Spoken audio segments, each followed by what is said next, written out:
জুলাই হত্যার বিচারের অজুহাতে নির্বাচন পেছানোর কোনো সুযোগ নেই বলে মন্তব্য করেছেন বিএনপির স্থায়ী কমিটির সদস্য সালাউদ্দিন আহমেদ। গণ অধিকার পরিষদ আয়োজিত আলোচনায় কথা বলেন তিনি। আর বর্তমান সরকারের সদিচ্ছা থাকলে ডিসেম্বরের আগেই নির্বাচন সম্ভব বলে মন্তব্য করেন বক্তারা। আরো জানাচ্ছেন আলী আক্কাস আকাশ। বিশ্বমানের থার্মিক্স রড, সালাম স্টিল থার্মিক্স, দেশের একমাত্র থার্মিক্স রড। ঢাকা রিপোর্টার্স ইউনিটিতে দেশের চলমান পরিস্থিতি, গণহত্যার বিচার, রাষ্ট্র সংস্কার সহ আগামী নির্বাচনের রোডম্যাপ নিয়ে আলোচনা সভা করে গণ অধিকার পরিষদ। জিন্দাবাদ।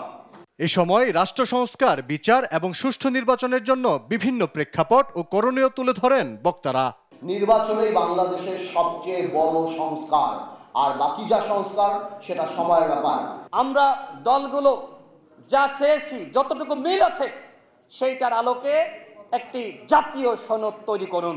16 বছর ধরে মানুষ যে অবাধ, নিরপেক্ষ, বিশ্বাসযোগ্য নির্বাচনের জন্য অপেক্ষা করছে, এরকম একটা গ্রহণযোগ্য, বিশ্বাসযোগ্য জাতীয় নির্বাচনের ব্যবস্থা করা। প্রধান অতিথির বক্তব্যে বিএনপির স্থায়ী কমিটির সদস্য সালাউদ্দিন আহমেদ বলেন, শেখ হাসিনা জাতিসংঘের স্বীকৃত খুনি। ভবিষ্যতে যে দলই ক্ষমতায় আসুক, গণহত্যার বিচার চলবে। কত রকম ভাবে বাংলাদেশের মানুষের উপরে অত্যাচার, নির্যাতন, নিপীড়ন, গুম, খুন, অপহরণ, এক্সট্রা জুডিশিয়াল কিলিং করেছে, সেটা বের করা আরো অনেক সময় সাপেক্ষ ব্যাপার।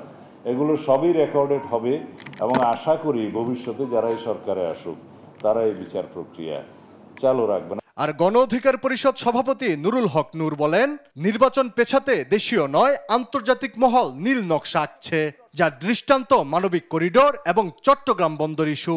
বাংলাদেশের ভূখণ্ড ব্যবহার করে মিয়ানমারকে করিডোর দেওয়ার যে প্রকল্প, এটি একটি বিদেশি চক্রান্ত, এটি একটি বিদেশি প্রজেক্ট।